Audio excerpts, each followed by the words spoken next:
Hello and welcome to What the F*** Just Happened Today, your essential guide to the daily shock and awe in national politics. I'm Joe Amditis, let's get to it. It's Tuesday, June 7th, 2022. Welcome to day 504. The World Bank warned that the global economy may be headed for several years of above-average inflation and below-average growth. The bank reduced its annual global growth forecast to 2.9%, down from 4.1% in January, saying that, quote, subdued growth will likely persist throughout the decade because of weak investment in most of the world, end quote. The world economy expanded by 5.7% in 2021 following the COVID-19 pandemic, which triggered the deepest global recession since World War II. President David Malpass said in the Global Economic Prospects report, quote, the world economy is again in danger. It is facing high inflation and slow growth at the same time. Even if a global recession is averted, the pain of stagflation could persist for several years, unless major supply increases are set in motion, end quote. Treasury Secretary Janet Yellen, meanwhile, conceded that inflation is at unacceptable levels and that she expects inflation to remain high.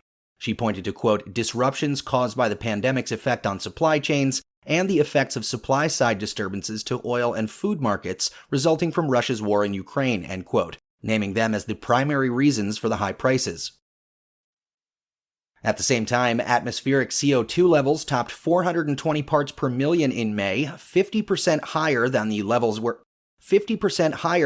it was at the start of the Industrial Revolution and the highest concentration ever recorded in human history. CO2 levels in the atmosphere are now comparable to the Pliocene climatic optimum, which was more than 4 million years ago. Two UN food agencies warned that climate shocks like drought and flooding have exacerbated already steadily increasing food and energy prices worldwide. Meanwhile, the Department of Homeland Security issued a terrorism bulletin warning of heightened domestic extremist threats as the U.S. enters the midterm elections.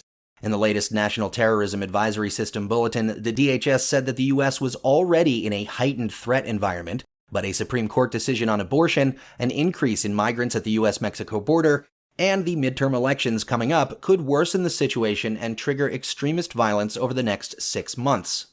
The bulletin, which is scheduled to expire on November 30th, warned of, quote, violence by domestic violent extremists directed at democratic institutions, political candidates, party offices, election events, and election workers, end quote, saying that they will likely increase throughout the fall.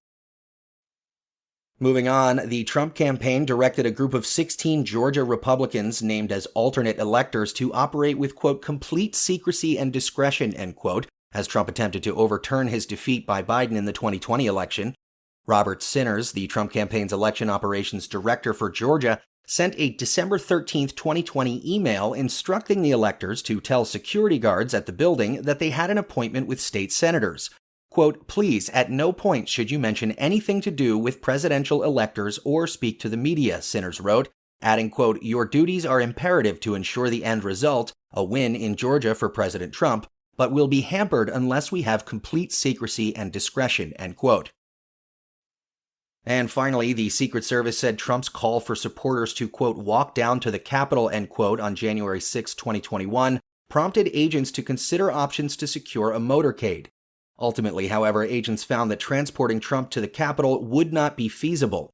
The January 6 committee has interviewed Robert Engel, the top Secret Service agent, on Trump's protective detail during the Capitol attack. That's all for now. You can find the links and sources for all of these stories on the main website.